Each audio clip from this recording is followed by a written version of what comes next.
Hit me! Welcome to the Stave Off Podcast, a part of the Senior Rehab Project.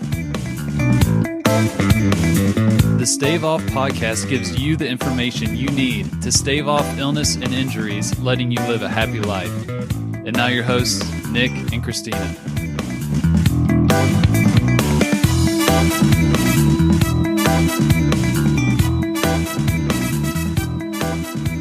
Hi, everyone, and welcome to the Stave Off Podcast.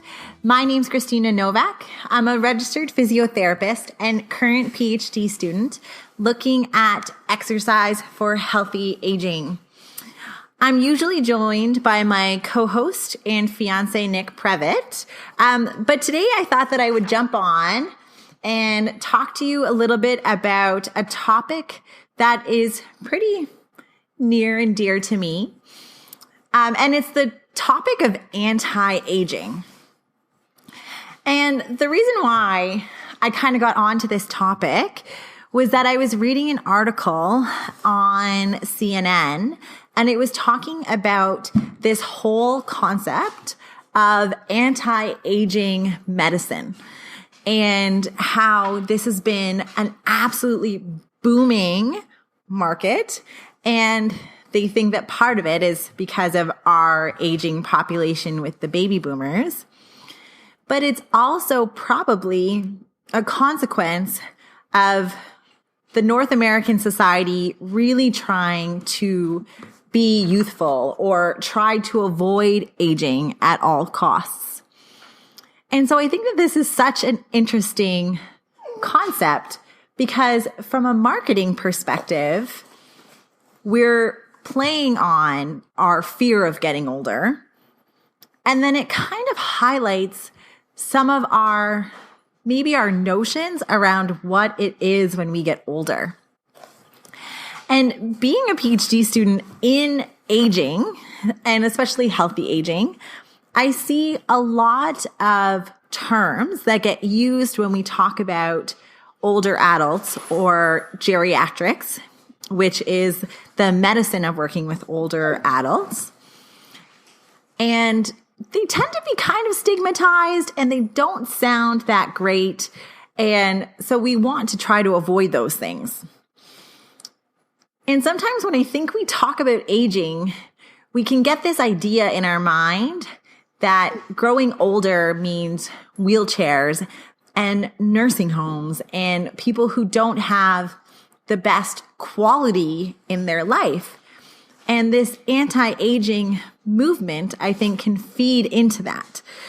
And I want to challenge that because we are seeing a ton of examples of people who are in their 70s, in their 80s, who have amazing quality of life. They are active and they are social and they are probably having the time of their life because their kids are grown. They don't have those responsibilities.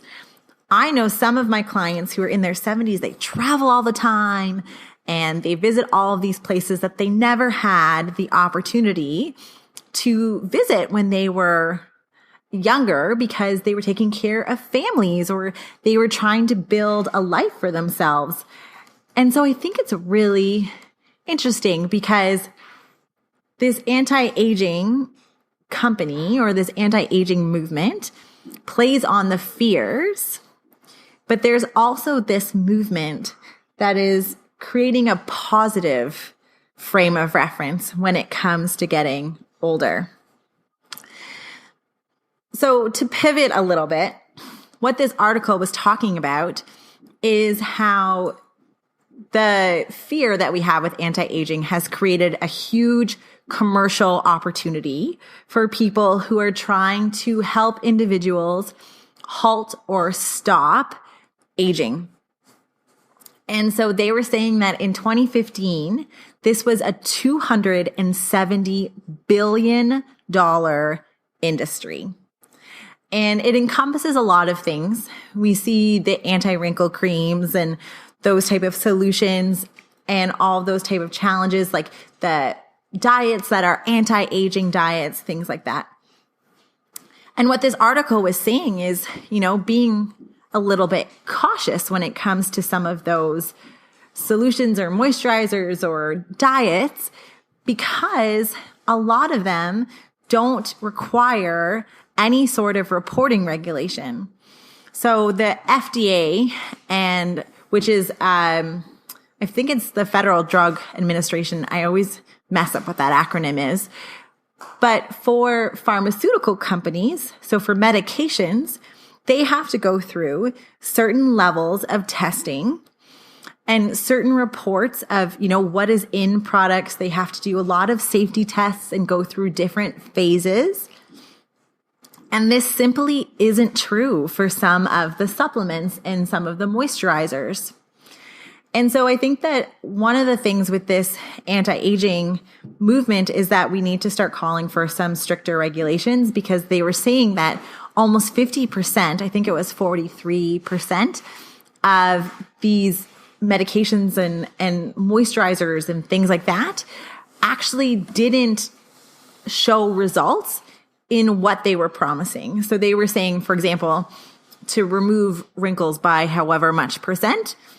And when they actually tested the medication or the moisturizer, it actually did not show to do that. And so we have to be a little bit careful.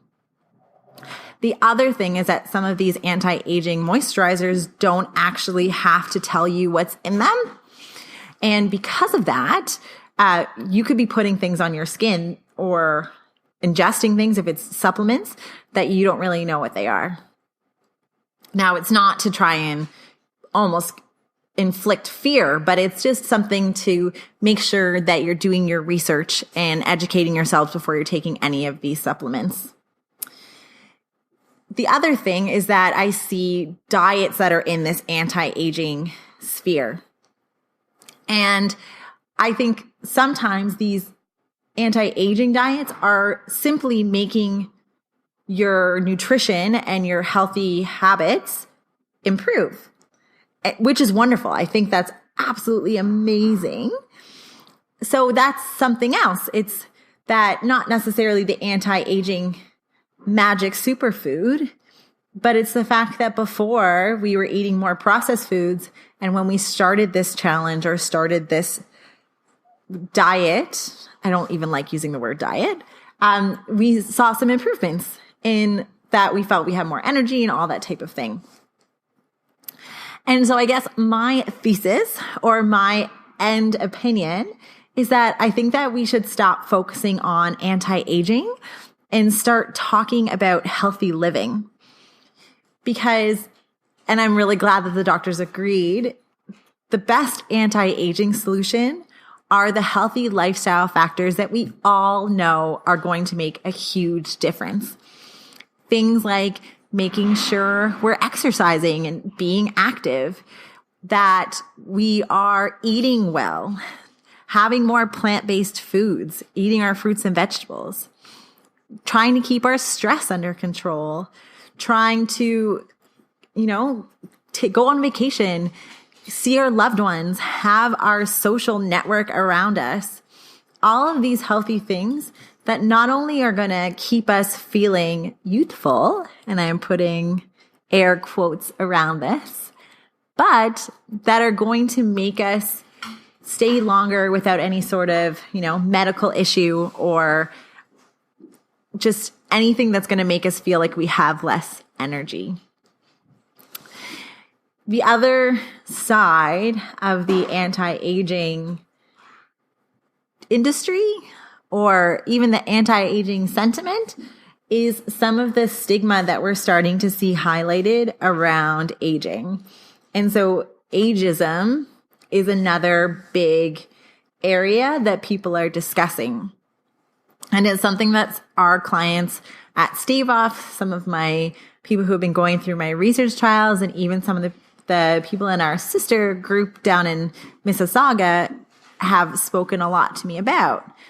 And what I mean by that is that after you reach a certain age, or you look to be a certain age, that people who are in a younger age bracket don't tend to take you as seriously. An example of this was I had someone who was in my research study, and she was almost, or late 70s, I think, late 70s, early 80s. And her husband went into a furniture store because she was looking to buy a furniture set for her living room. They had just moved into a condo. And she went into the store and she said to me, the woman who was there, the sales agent or the customer service person, she said that she talked to me as if I wasn't even there. Basically, she felt like she got ignored or that she was inconveniencing the person who worked there. And she says that she gets that type of treatment all the time. And so she left the store and she didn't buy the furniture there. She went somewhere else for her business. But it really highlighted something that's common, more common than we would like to admit. And I've talked about this a lot too, where, we see an older couple and we think, oh, that's so cute. And, that's not really how somebody who's been married for 35 years would really want to describe their relationship. So it's a really complex issue. But I think that if we start to reframe what we're talking about and what we're doing in a really positive light, and instead of that negative light, that anti-aging, even the word anti makes it seem like it's a bad thing. And so I kind of get not defensive, but pretty, I don't even know the word. I really believe that, growing older and, getting into our 60s, our 70s, our 80s, it's a privilege. And one that some people don't have. And some people experience a lot of disability and pain getting into their 60s and 70s and 80s. So if you are a person who is about to turn 60 and they have their grandbabies around them and their kids are close, they feel like maybe they're a little bit more tired than they were before, but they're still doing okay. That's just such a blessing. It's such an amazing time because you have your family around you, but you don't have the same responsibilities. You're approaching or have retired, or you've gone on to your second job that's more of a passion project and something that you really love. And it's an incredible time because you have all of this experience, all of this life that you've lived that gets to really bring you forward into the next couple of decades. I think that with some of our medical management as well, people, not only is life expectancy going up, but we're starting to see that people are living a lot longer and they're living longer well. And so they're not having the same disabilities and ailments. If you are somebody who once they hit those years, their 60s or older, and they started experiencing a lot of aches and pains, trying to get into some of those healthy lifestyle factors can even help manage some of those symptoms. Exercise is something that helps with 35 different chronic conditions. It either prevents them from happening or it manages their symptoms to overall improve your quality of life. And so there, it's your anti-aging solution, but at the same time, you're doing something that is going to be a healthy lifestyle choice for you so that you have the strength and capability to do everything that you want to do and embrace the fact that you're in your 60s or you're in your 50s and you're just reaching what I think is the prime of your life. Some people may be looking at me and saying, oh yeah, I always thought that too, because I will admit on live podcasts, radio, whichever you like to think about it, that I'm 27. But even at my age, I'm starting to approach the big 3-0. And I'm thinking that I'm getting older. And it's like that responsibility of being an adult and, I don't know, having all of those those preconceptions of what it means to be in my 30s versus being in my 20s, that it's all of a sudden not as youthful being in your 30s as it is being in your 20s. I think it affects you at any age. And so I know people who are in my age group who are already getting Botox and lip injections, and they're getting a breast reconstruction, all those type of plastic surgeries to look younger or to change their appearance because they already think that they're getting wrinkles and that they don't want to look older. And so I don't think that it's necessarily only as we get a little bit older that we're starting to have those appearance-driven thoughts. And we like to say that it's women in particular that feel that way. And I'm sure that it is. But I don't want to discredit the fact that I think men struggle with some of the same types of constructs, but not necessarily the same context or in the same direction as women do. And so I think that the more that we open up this discussion about living well and embracing the time in our life that we're at, the less that we can have to focus on trying to stop aging. And so, yeah, I think that's my little spiel for today. I just wanted to kind of hop on here really quick and say that for anyone who's listening, you don't need to get any younger because you're beautiful and amazing wherever you are in your life. And, living a healthy, fulfilled life is going to be the best thing that you can do for yourself and the best anti-aging solution you're ever going to find. So, moisturize your skin, drink water, exercise often, eat well, stress less, sleep more, and hug your loved ones. And that is the best anti-aging medicine that you're ever going to find. All right, guys, that's it for today. If you want to check out the article that I had posted about this CNN piece, check it out at staveoff.ca/anti-aging-society. This podcast is going to be going live right in the middle of the holiday season. So very Merry Christmas and Happy Holidays to everyone listening. And we look forward to everything the podcast is going to bring for us in 2016. If you haven't yet, we would love it if you would subscribe to the podcast and potentially share this with some of your loved ones who may need some of the health information or are interested in learning more about different aspects of health. If you guys have any questions for us, you can email us at info@staveoff.ca.